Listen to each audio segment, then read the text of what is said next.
안녕하십니까 여러분. 거침없이 사이킥 희망 가득 소아정신과의 김두영입니다. 안녕하십니까. 오프닝 어떻게 해야 될까? 뭐 여러 가지 그 포즈도 또 생각을 안 할 수는 없는데요. 일단 시작하겠습니다. 여러분, 역시 소아정신과의 자녀분들의 그 여러 가지 어려움을 가지고 방문하셨을 때 역시 그 부모님의 역할에 대해서 많은 분들이 궁금해 하십니다. 좋은 부모 역할은 무엇이냐? 좋은 부모가 되기 위한 훈련이나 공부를 나도 받아본 적이 없다. 우리 그런 말도 있지 않습니까? 부모는 처음이라서 나도 부모는 처음이라 미안하다, 힘들다, 이런 얘기 많이 하시는데, 또 오늘 저희가 아주 중요하게 생각하는 부모님의 역할과 부모님의 여러 가지 좋은 부모님의 모습에 대한 얘기를 좀 나누고자 합니다. 제가 정신과 전문 일을 하고 소아청소년 전문 전임의 과정, 우리가 흔히 이제 펠로우라고 하는 과정을 할 때 일주일에 한 번씩 그 당시에는 서울삼성병원에 모여서 교육을 받았습니다. 그래서 그 유명한 또 대학에 계신 소아 청소년 정신과 선생님들, 교수님들 모시고 전국에 있는 그 소아 청소년 전임의들이 모여서 교육을 받았는데, 그때 역시 많은 교수님들께서 지도해 주시고 교육을 해 주셨지만, 그 노경선 박사님 께서 많은 역할을 해주셨습니다. 노경선 박사님은 여러분께서 잘 아시지만 우리나라 소아정신과의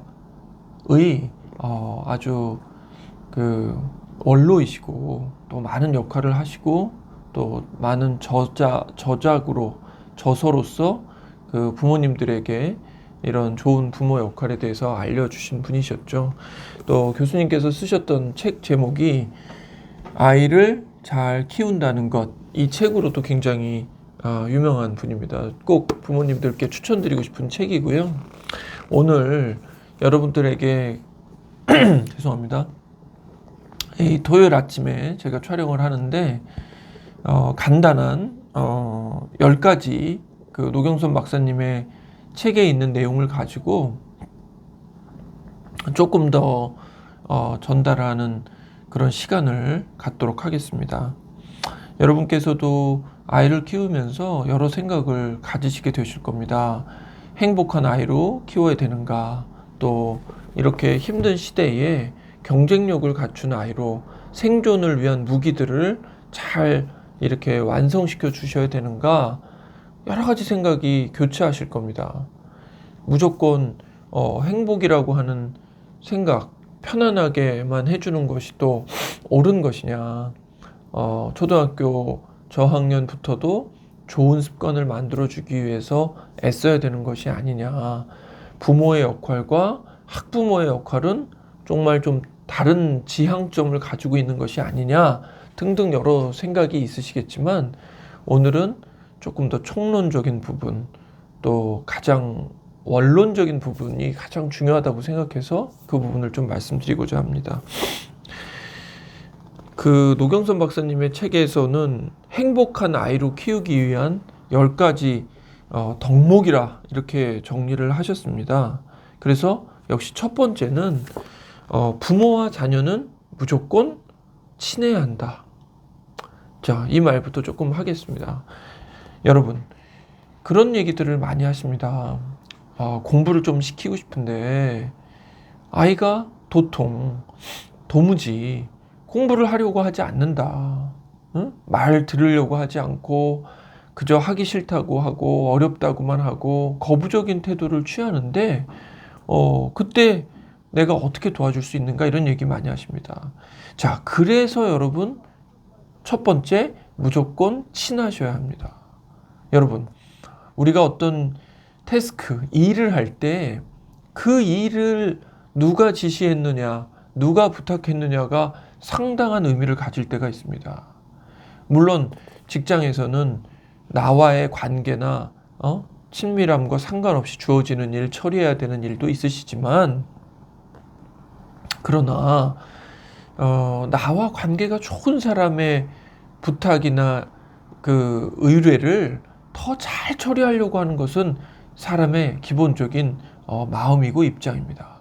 따라서 아이가 생각할 때 나와 너무 관계가 좋고 부모님께서 나에게 부탁하신 것이 지금 당장 처리하기가 어렵지만, 그러나 그 뒤에 숨겨져 있는 나를 위한 부모님의 마음이나 사랑을 확신한다면 아마 부담이 되거나 두려운 마음을 극복하고 그것을 해내려고 노력할 겁니다.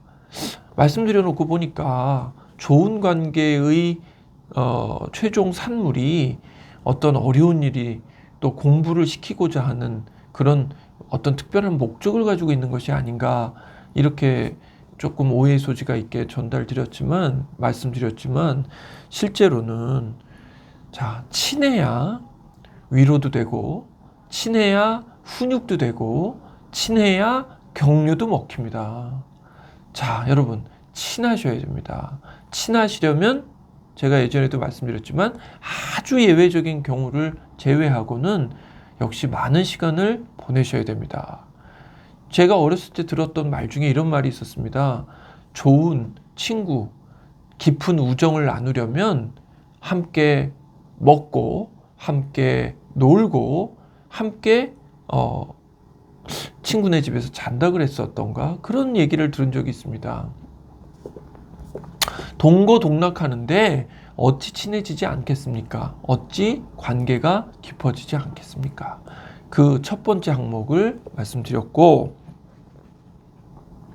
두 번째는 가정에 민주주의를 도입하라 하는 말씀을 노경선 박사님은 행복한 아이로 키우기 위한 두 번째 덕목으로 선정하셨습니다. 여러분, 민주주의라고 하는 것은 무엇입니까? 제가 정치에 대해서 아주 깊은 식견이 있지는 않지만 민주주의를 떠올리시면은요, 한 명 한 명의 의견이 소중하다라는 그런 생각이 떠오릅니다. 그러니까 아빠 마음대로 또는 엄마가 주장하시는 대로 일방적으로 요구하시거나 따르도록 강요하시는 것이 아니고 자꾸만 의견을 물어보시는 거죠. 두영아, 이 문제는 엄마 아빠의 생각은 이러한데 두영이의 의견은 어떠니? 두영이가 생각하는 것과 엄마 아빠의 의견 사이에 절충점이 있는지를 우리가 한번 생각해 보자. 이런 부분에서의 민주주의라고 생각합니다. 여러분, 민주주의라고 하는 단어를 설명드리면서 그와 함께 전달하고 싶은 메시지는 역시 인격적인 양육이 필요하다, 이런 생각도 듭니다.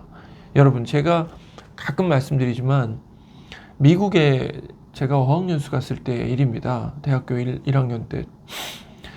한인교회에 다니고 있었고 영어 공부를 하는 과정이었는데 주말에 그 근교에 있는 바닷가로 이제 교회 식구들하고 같이 놀러 가서 배구를 하게 됐습니다. 그런데 여러분, 제가 또 이제 배구를 어렸을 때 좀 했습니다. 중학교 1학년 때 제가 키가 이제 185cm에서 더 이상 크지 않았는데 초등학교 때랑 중학교에 배구를 좀 했었기 때문에 굉장히 이제 바닷가로 놀러 갔을 때 제 모습을 좀 뽐내고 싶었습니다. 그냥 강스파이크를 날리고 또 어려운 디그를 해내고 아주 이렇게 멋있는 모습을 좀 교회 분들에게 어필하겠다라는 생각을 가지고 바닷가에 놀러 갔는데, 그 구성원이 이제 한국 교포분들도 있고 미국 분들도 있었습니다. 아이들이 많이 있었고요. 그런데 제 실력을 보여줄 틈이 없었습니다. 왜냐하면 한 배구를 즐기는 1시간 또 1시간 반 정도의 시간 내내 아이들과 함께 9인조 배구를 하는 겁니다. 아이들은 초등학생도 있고 어린 아이들인데 공을 제대로 이렇게 받아 넘길 수 있지 못합니다. 그러나 거기에 있는 어느 누구도 얘들아, 우리 어른들끼리 배구 시합 좀 하게 밖에 나가서 구경해라, 하지 않으시더라고요. 같이 즐기고 가르쳐 주시고 자세를 잡아 주시고 실수할 때마다 아주 잘했어. 나이스 트라이. 이렇게 격려하시면서 즐기시는 모습을 봤습니다. 그런데 그때 느낀 것은 아이를 어른과 똑같은 대우를 하는 겁니다. 저희가 어른들끼리 배구를 한다고 해도 아니 넌 너무 배구 못하니까 절로 좀 나가 있어. 잘하는 사람들끼리 좀 아주 신나게 좀 해볼 테야. 그러시지 않을 거 아닙니까? 자, 아이를 대하실 때 아이는 어리고 이해력이 어른보다 미치지 못하니까 우리가 주장하는 대로 무조건 따르고 우리의 요구를 무조건 받아들여야 된다라는 생각이 비민주적이라고 생각합니다. 항상 아이의 의견을 물어봐 주시기 바랍니다. 자, 네 번째 항목으로 좀 넘어가자면 아이 때문에 화가 날 때 많은 부모님들께서 정말 너무 화가 나고 진짜 등짝 스매싱을 하고 싶은 마음이 올라온다. 너무 화가 나서 불행하게 느껴진다. 이런 말씀 많이 합니다. 자, 여러분, 노경선 박사님께서는 이 책에서 아이 때문에 화가 날 때는 일단 멈추자. 이렇게 얘기하십니다. 여러분, 화가 날 때, 기분이 좋지 않을 때 우리는 즉각적으로 반응하고 싶어 합니다. 즉각적으로 지적하고 즉각적으로 수정하고 상대방으로부터 그것에 대해서 이유를 말해봐. 어서. 왜 그렇게 행동하는 거야? 왜 그런 실수가 벌어져? 말해봐. 이렇게 다그치게 됩니다. 듣고 싶은가 봐요. 네. 그러나 여러분 경험해 보시면 어떻습니까? 어떤 대답이 돌아옵니까? 둘 중에 하나죠. 꿀먹은 벙어리가 되거나 엄마 아빠랑 말 안 할 거야. 그냥 더 이상 얘기하기 싫어. 이렇게 되는 거죠. 여러분, 멈추시는 게 상당히 중요합니다. 그 상황은 그냥 모른 척하고 아무 일 없었던 듯이 좀 넘어가시고 잠자리에 들기 전에 얘기를 나누시죠. 또 다음날 주말에 얘기하셔도 됩니다. 도영아, 그때 말이야, 그 상황에서는 조금 다르게 해봤으면 어땠을까? 그때 너무 성급하게 무리하게 하다가 그런 실수가 벌어져서 너도 당황하고 엄마 아빠도 조금 놀랬어. 우리 다음에는 또 다른 생각들을 여유 있게 해볼 수 있도록 노력해보자. 이렇게 얘기하신다면 바로 그 일이 벌어진 당시의 당황, 또 분노, 화가 아이한테 전달되지도 않고 아이에게 그렇게 화내시고 나서 또 밀려오는 죄책감과 내가 나쁜 놈이야. 아이한테 내가 어떻게 그런 말을 할 수 있지? 어떻게 그런 감정을 내가 아이를 향해서 가졌는가 하는 그런 압박감으로부터도 훨씬 벗어나실 수 있습니다. 저는 심지어는 이런 그 즉각적인 어떤 화가 났을 때나 좋지 않은 감정이 있을 때 바로 얘기하시거나 대화하려고 하시지 않는 것을 부부 사이에도 조금 도입하시는 게 좋다고 봅니다. 무슨 일만 있으면 당신 이리 좀 와서 앉아봐요. 도대체 왜 그런 생각을 하고 그런 말을 하고 그런 행동이 이루어지는 거예요? 라고 다그치시기보다는 시간을 좀 가지시고 내 감정을 조금 추스리신 다음에 그러한 대화를 나눠보시면 조금 더 감정을 줄이고 정말 우리가 중요하게 다뤄야 될 문제들에 대해서 이야기 나눠보실 수 있을 것 같습니다. 자, 아침 일찍 제가 이렇게 얘기를 하려다 보니까 목이 좀 잠겨서 가뜩이나 제 목소리가 듣기 좋은 목소리가 아닌데 더 불편드려서 죄송합니다. 자, 한 7번째로 넘어가면 학원에 보내는 것만이 학원에서 이루어지는 학습만이 능사는 아니다. 이렇게 또 중요한 포인트가 나옵니다. 여러분, 공부 얘기는 제가 정말 나중에도 아주 심도 있게 여러 차례 말씀을 드리겠습니다만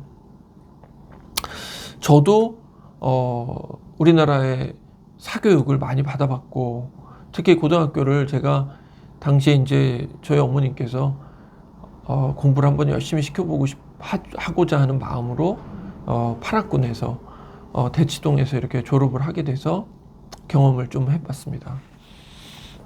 학원이 다 나쁘다는 것은 아닙니다. 정말 아주 전달력도 좋고 잘 가리키고 그런 부분을 저도 인정합니다. 자, 그런데 저는 우리나라 사교육의 이 분위기나 선행학습이나 이런 부분에서의 치명적인 위험 요소는 바로 지나치게 아이를 이끌어주는 교육이 이루어지고 있다는 것이 저는 조금 문제가 있다고 생각합니다. 무슨 말이냐? 아이로 하여금 생각할 시간을 더 많이 갖고 심사숙고하고 한 문제를 가지고도 정해져 있는 답이 아닌 것도 낑낑낑낑 더 머리를 굴리고 노력을 해서 해결할 시간을 주지 않고, 자, 이것 봐라. 이렇게 좋은 방법이 있어. 이대로만 하면 돼. 더 생각할 필요도 없어. 외워. 그리고 따라와. 이런 교육을 초등학교, 중학교, 고등학교 이렇게 이어지다 보니 제가 볼 때 왜 우리나라에서는 아마존이 나오지 않고 우버가 나오지 않고 페이스북이 나오지 않는가를 그런 부분에서 저는 생각하게 됩니다. 그러니까 너무 뛰어난 선생님이 너무 자신의 방법을 주입해 주다 보니 아이는 주인으로서 공부하는 것이 아니라 그냥 떠먹여주는, 그것을 받아들이고 그 방식을 답습하는 아이가 되는 것이 아니냐. 물론 우리나라의 수능이라고 하는 입시제도 하에서 그것이 일정 부분 효과를 나타내고 있지만 더 멀리 봤을 때 지금 코로나가 이렇게 우리의 삶을 바꿔놓고 경제적인 지형을 바꾸고 취업 시장의 변화를 준 이 미래 세대에도 그것이 과연 유효할까?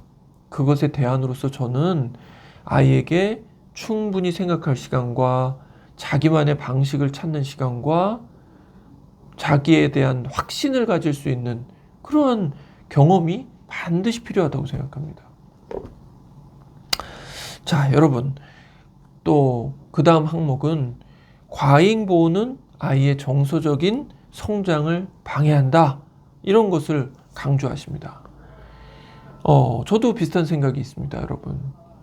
부모님의 두려움과 부모님의 염려와 걱정이 아이로 하여금 더 많은 경험을 가로막고, 제가 이런 비유도 한번 드린 적이 있습니다. 저희가 아이가 이제 돌 무렵부터는 혼자 일어나서 걸어 다닙니다. 많이 넘어질 겁니다. 자, 그런데 여러분, 아이가 아주 거친 아스팔트에서 넘어지는 것이 아니라면 대부분의 경우에 저희는 어떤 생각을 갖습니까? 아유, 넘어졌다고 저희가 절망합니까? 그렇지 않죠. 더 잘 뛰기 위해서, 더 힘차게 내딛기 위해서 아이는 넘어져 봐야 됩니다.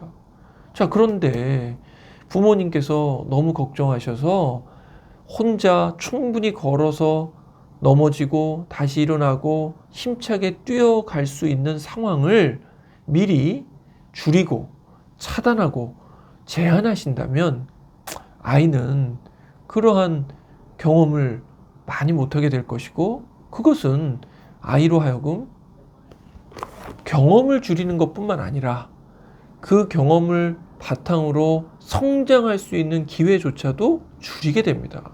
여러분, 항상 강조하지만 실패를 두려워하셔서는 안 됩니다.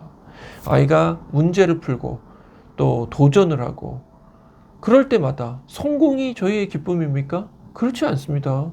실패와 넘어짐이 저희의 기쁨입니다. 왜 그렇죠? 넘어짐에 의해서 틀리고 실패함으로써 저희는 성장할 수 있고 도약할 수 있습니다. 그것을 기쁨이라고 여기는 것이 저희가 완벽주의를 추구하고 아예 시도조차 하지 않는 것보다 훨씬 값집니다. 자, 여러분, 마지막으로는 사춘기 시기에는 부모와의 관계가 좀 멀어져야 된다, 떨어져야 된다, 이런 얘기를 강조하고 계십니다. 강조하고 있습니다. 여러분, 아이와 부모님의 관계는 적당한 거리가 좋습니다.